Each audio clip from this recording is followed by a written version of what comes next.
The security camera alert popped up at 3:12 a.m. Ethan was half asleep when his phone buzzed on the nightstand.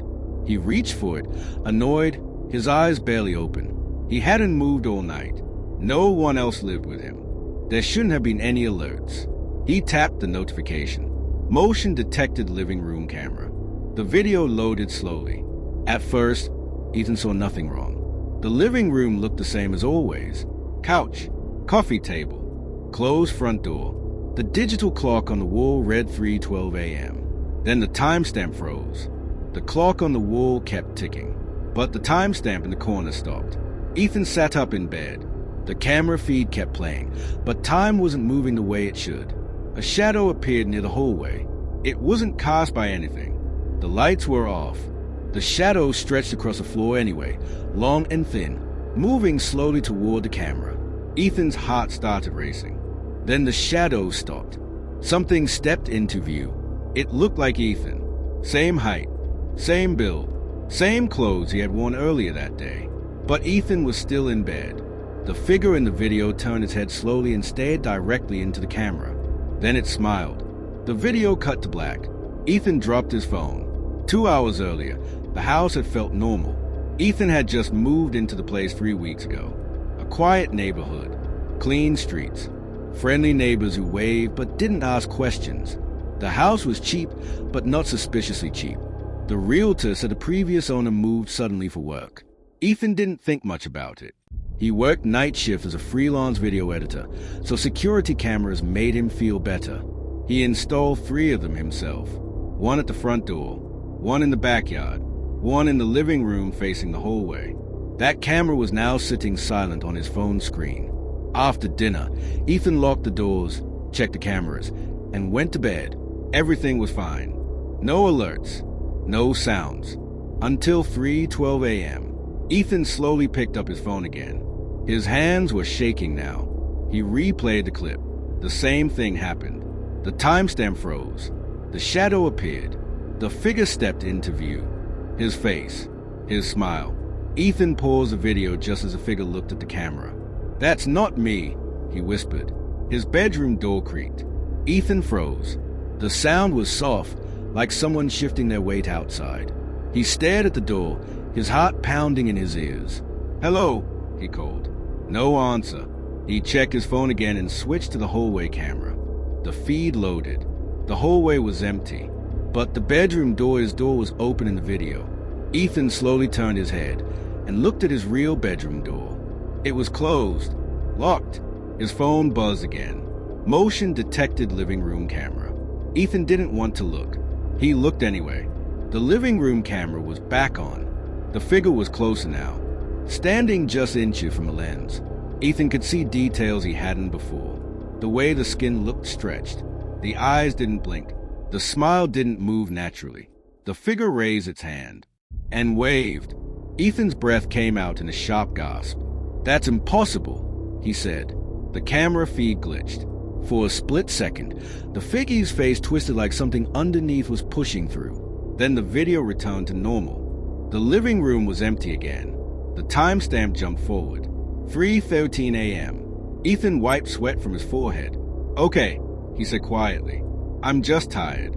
That's all." His phone buzzed one more time. This alert was different. Motion detected bedroom camera. Ethan stared at the screen. He didn't have a bedroom camera. Slowly, the feed opened anyway.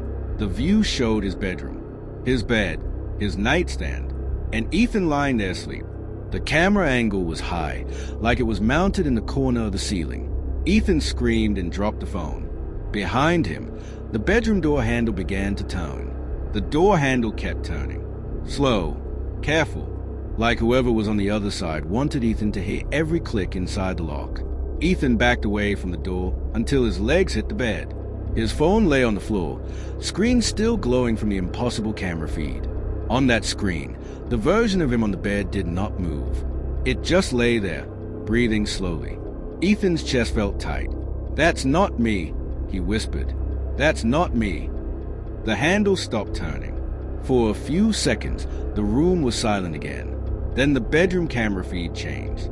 The view zoomed in slightly, even though Ethan had never touched the screen. The camera angle shifted, lowering, like whoever was holding it had crouched. The sleeping version of Ethan suddenly opened its eyes and stared straight into the lens. Ethan let out a broken sound somewhere between a gasp and a scream.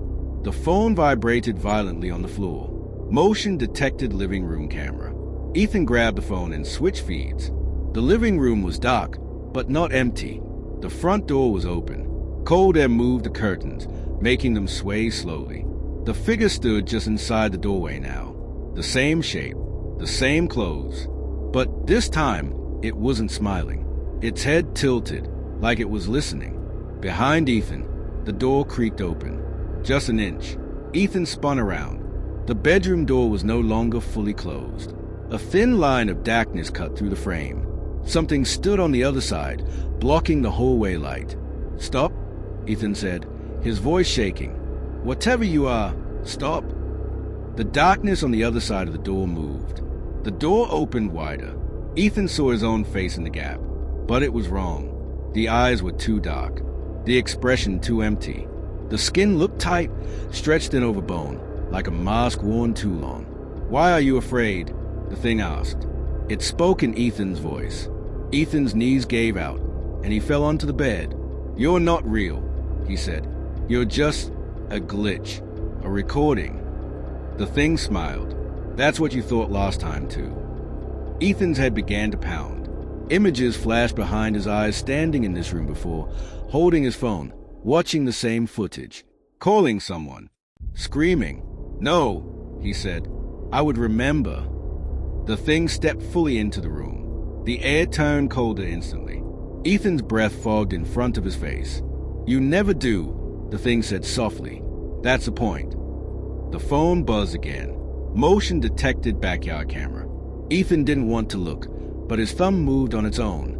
The backyard feed showed the dark yard behind the house. The fence, the trees, the security light flickering.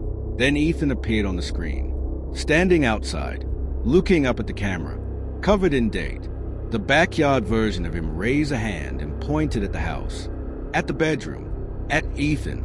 The phone slipped from Ethan's fingers again. "This isn't possible," he whispered. "There can't be more than one of me." The thing in the room took another step closer. "There isn't," it said. "Not for long."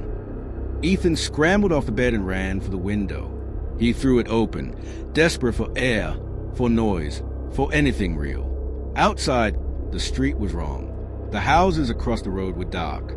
No porch lights, no cars, no movement, no stars in the sky. Just empty black space where the neighborhood should be. Ethan backed away from the window in horror. The thing laughed quietly. "The cameras only record what belongs to the house," it said. "And now, you do." Ethan shook his head. "I never agreed to anything." The thing's smile faded. "You installed the cameras," it said. "You invited it to watch." Ethan felt something warm running down his face. "Taze." He wiped them away, his hands shaking. "There has to be a way out," he said. The thing looked at him for a long moment. Then it turned its head toward the ceiling. The sound of footsteps came from above. Heavy footsteps. But there was no upstairs. Ethan screamed. The lights flickered violently. The cameras on the phone all turned on at once, showing every room in the house. Every room was empty, except one. The living room feed showed Ethan standing alone in the center of the room, staring straight up at the camera. His real heart dropped. "I'm here," the thing said behind him. Ethan felt a cold hand rest on his shoulder. The bedroom camera feed went black. The living room feed froze. The timestamp stopped, and somewhere deep inside the house, another camera turned on.